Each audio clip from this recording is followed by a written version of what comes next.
कांग्रेस के अंदर एक बड़ा डेवलपमेंट है। हार्दिक पटेल जो कि गुजरात में कांग्रेस का चेहरा बनने की कवायद में थे, लेकिन दाल गल नहीं पाई और अब हुआ है कि कांग्रेस के सभी पदों से हार्दिक पटेल ने इस्तीफा दे दिया है।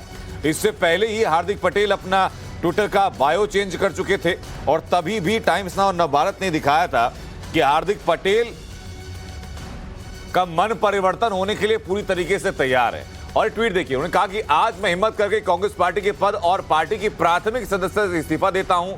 मुझे विश्वास कि मेरे इस निर्णय का स्वागत मेरा हर साथी और गुजरात की जनता करेगी। मैं मानता हूं कि मेरे इस कदम के बाद में भविष्य में गुजरात के लिए सच में सकारात्मक रूप से कार्य कर पाऊंगा। ये आखिरी जो लाइन है ना कि सच में सकारात्मक रूप से कार्य कर पाऊंगा, ये कांग्रेस के लिए एक डेंट का काम कर सकती है। इस पर बात करें उससे पहले हमारे सहयोगी अमित राजपूत लगातार हमारे साथ बने हुए हैं।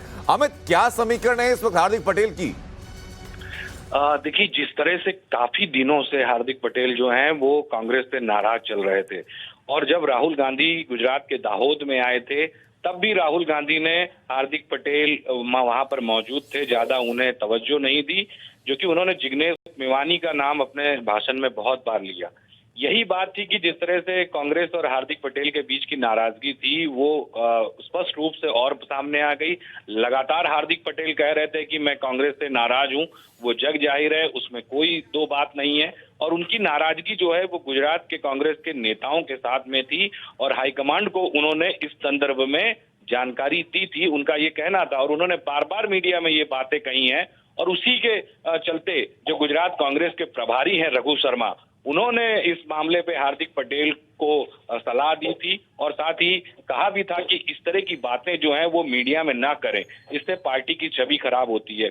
और लगातार हार्दिक पटेल का जो रुख सामने रहा, हार्दिक पटेल की जो बातें थी कि पार्टी उन्हें काम नहीं देती है, वो सिर्फ एक वर्किंग प्रेसिडेंट के तौर पे, रबर स्टैम्प के तौर पे सिर्फ नाम है, कुछ काम उन्हें दिया नहीं जाता है। मैं बार बार पार्टी से काम मांग रहा हूं लेकिन पार्टी मुझे काम नहीं दे रही है।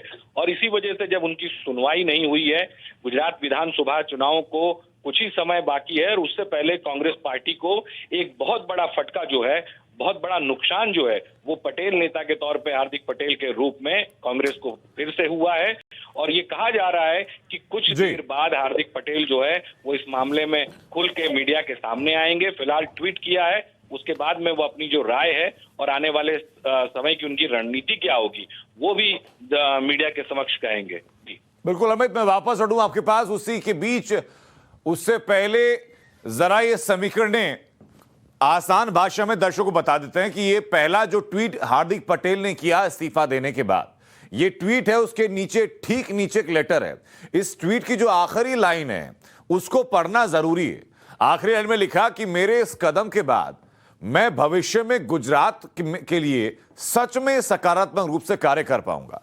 यानी विधानसभा चुनाव के बाद हार्दिक पटेल जितने वक्त तक कांग्रेस में रहे, क्या कांग्रेस में रहते हुए हार्दिक पटेल अपनी क्षमता के अनुसार सच में गुजरात के लिए सकारात्मक काम नहीं कर पाए?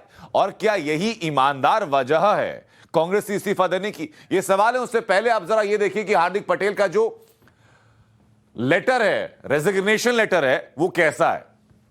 विषय आपके सामने साफ है।